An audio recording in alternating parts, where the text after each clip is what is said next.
Hello, everyone.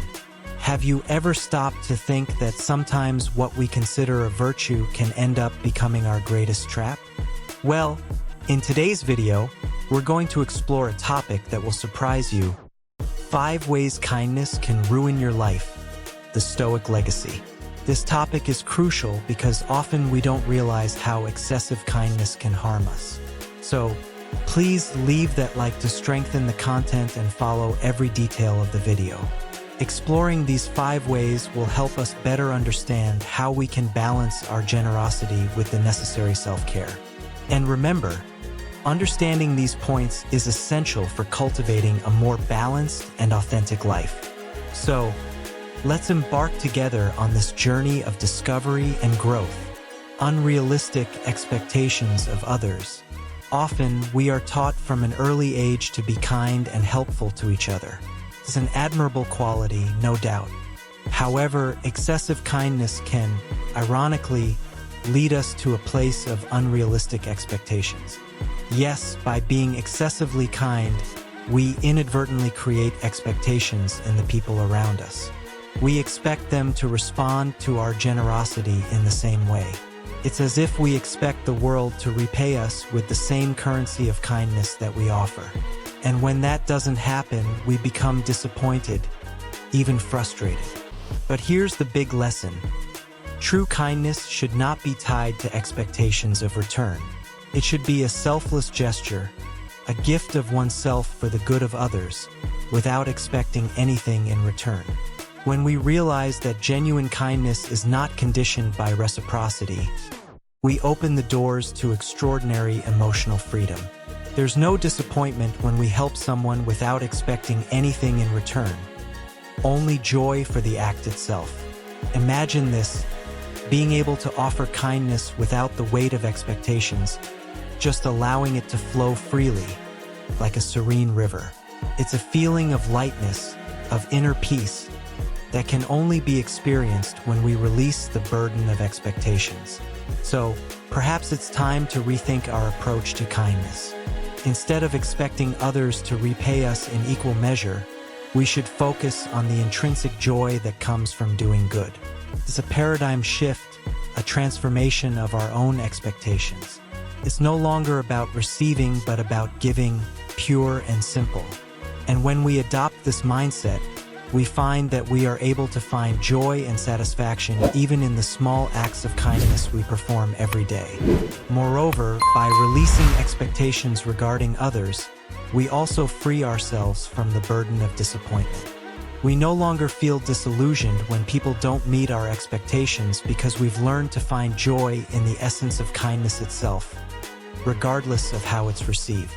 It's a journey of self-discovery and personal growth, where we learn to find contentment within ourselves, rather than seeking it in the reactions of others. So, let us embrace kindness selflessly, without strings attached, without conditions.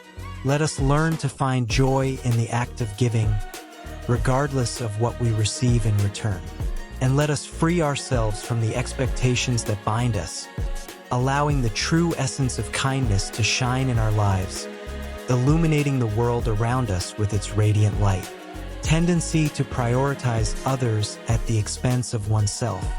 Sometimes it seems like our society teaches us that putting others first is the right thing to do. And yes, helping others is incredibly important, but the problem arises when we lose ourselves in the process. Because when we focus too much on helping others, we often end up neglecting our own needs and priorities. It's like we're constantly rushing to put out other people's fires, forgetting that we need to take care of our own inner fire too. The result of this is an imbalance in our lives. While we strive to meet the needs of everyone around us, our own authenticity and well-being may be sacrificed in the process. It's like trying to juggle multiple balls at once, and we end up feeling overwhelmed and exhausted. So, how can we find this much-needed balance? How can we learn to prioritize others without losing ourselves in the process? The answer lies in learning to establish healthy boundaries and recognizing the importance of taking care of ourselves too. Establishing boundaries is not selfishness. It's self-preservation. It's recognizing our own limits and learning to say no when necessary. It's understanding that we can't be everything to everyone, and that's okay. Because when we learn to say no when necessary, we're protecting our own energy and preserving our own mental health. Furthermore, it's crucial to remember that taking care of ourselves is not a luxury. It's a necessity. Just like a car needs fuel to function, we also need to recharge regularly. This means setting aside time for activities that bring us joy and renew our spirits, whether it's reading a book, exercising, or simply relaxing in peace. When we prioritize our own well-being, we not only become happier and more authentic, but we also become capable of offering more meaningful help to others. Because when we're full and energized, we can give more of ourselves in a truly genuine way. So always remember, you matter, your needs matter, and taking care of yourself is not an act of selfishness. It's an act of self-love and recognition of your own dignity and worth. Find this balance, establish healthy boundaries, and remember that you deserve as much care and attention as anyone else. Dependency in relationships. We all want to be good friends, good partners, to be there for others when they need us. It's an admirable quality, isn't it? But what happens when this willingness to help turns into something more? When we find ourselves always available, always ready to solve others' problems, without even realizing it, we can create dependency in relationships. Yes, it's true. By always being there, ready to offer a helping hand, we run the risk of people starting to rely on us for everything. They may begin to trust us so much that they can't solve anything for themselves anymore. And that can be a heavy burden to carry. Because when we become the constant support for others, it can overload and undermine our own autonomy. We start to feel responsible for solving everyone else's problems, forgetting that we also need time and space to take care of ourselves. But here's the crucial point. We need to learn to establish healthy boundaries in our relationships. This doesn't mean stopping helping others, but rather finding a healthy balance between being helpful and preserving our own autonomy. Setting boundaries isn't selfish, it's self-defense. It's recognizing that we have our own needs and limitations, and it's okay to say no sometimes. We can't carry the weight of the world on our shoulders and still expect to stay strong and balanced. Furthermore, it's important to remember that helping someone doesn't mean doing everything for them. Sometimes, the best help we can offer is empowering others to solve their own problems, encouraging them to find their own solutions and strengthening their problem-solving skills. So, the next time you feel overwhelmed by others' demands, take a moment to reassess your boundaries. Remember that you're important and deserve to take care of yourself too. Don't feel guilty for saying no when necessary, and remember that it's healthy to allow others to learn to fend for themselves. Finding this balance can be challenging, but it's essential for preserving your own autonomy and emotional well-being. So be kind to yourself and remember that it's perfectly acceptable to put your own needs first sometimes. Self-devaluation. Sometimes it seems that the more we give to others, the more we risk losing ourselves in the process. It's as if, by being excessively generous, we end up neglecting our own importance and value. That's right, because the truth is that being excessively kind can lead us to a place of self-devaluation, where we start to doubt our own importance and deservingness of care and attention. It's as if we always put ourselves in the background, prioritizing others' needs and desires over our own. And gradually, this tendency starts to negatively affect our self-esteem and self-confidence. We begin to feel as if we don't deserve the same love and care that we so freely give to others. But here's the crucial point. We all are worthy of love, care, and attention, including ourselves. There's nothing selfish about taking time to care for our own needs and priorities. In fact, it's essential for our emotional and mental well-being. So, the next time you catch yourself devaluing, remember that you're important, that you deserve to be loved and cared for. Remember that it's healthy to set boundaries and say no when necessary.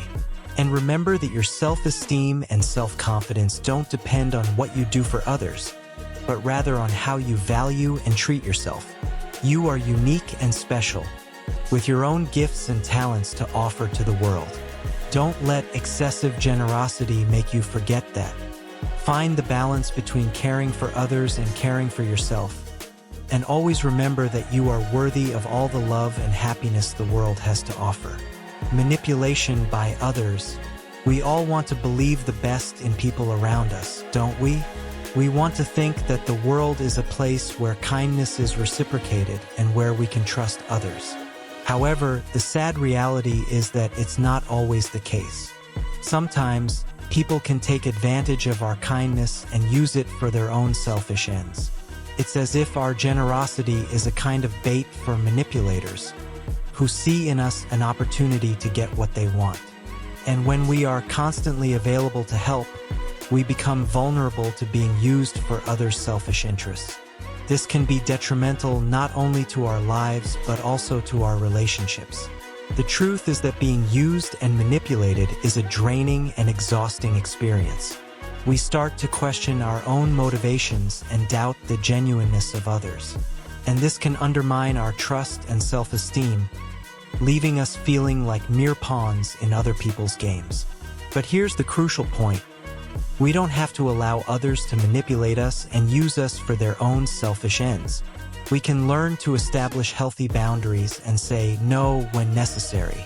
We can cultivate a greater awareness of our own values and needs so that we are not easily manipulated by others.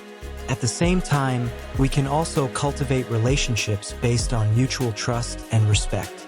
We can surround ourselves with people who value our kindness and are willing to reciprocate it genuinely. And we can remember that, even when we are used, our kindness is not in vain. It's still a bright light in an often dark world.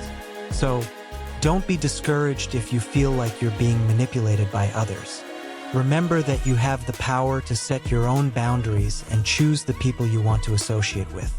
And remember that, at the end of the day, your kindness is a powerful force for good, even if it's not always recognized as such.